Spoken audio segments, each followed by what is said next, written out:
Today, our hope for the future is challenged by a nuclear-armed Iran that seeks our destruction. That was Benjamin Netanyahu, the Prime Minister of Israel, speaking at the United Nations, alleging that Iran seeks to develop nuclear weapons.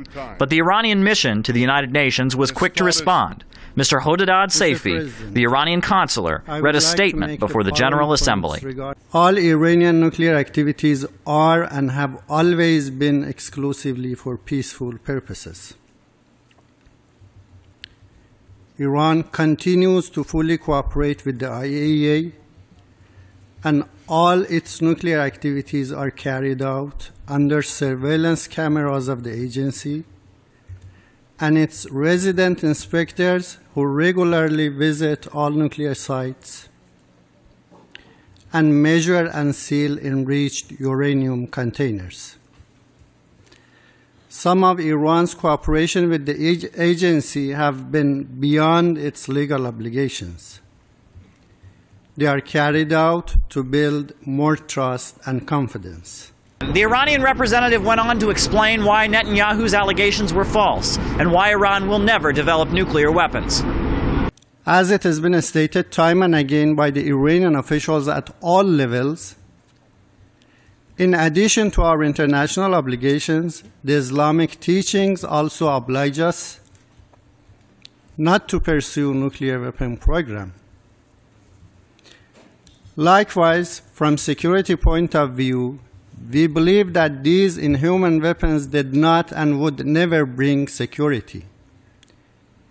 They are the greatest threat to the security of both the nuclear weapon haves and have-nots.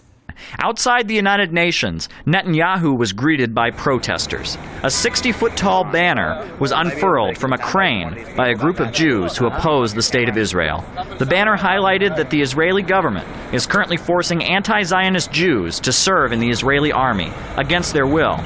Ur Cohen, a leader of the True Torah Jews, explained why he and other Jews came out to denounce Netanyahu and the Israeli government. This kind of escalation on the part of Netanyahu is very dangerous for the world, very dangerous for the Jewish people, and very dangerous for everybody in the world. Ur went on to explain his hopes for the situation in Israel. We hope that the State of Israel will eventually be dismantled, that the Jewish people themselves will realize that it's a sin and that it's something that has to come to an end, and they have to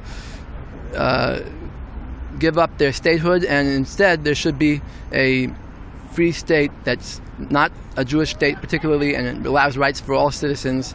And it's not up to us as Jews to determine what kind of state that will be. Shortly after the anti-Zionist Jews erected their banner, the New York City Police Department ordered them to take it down. In order to avoid being arrested, the anti-Zionist Jews complied with the demand of the police. Caleb Maupin, Press TV, New York.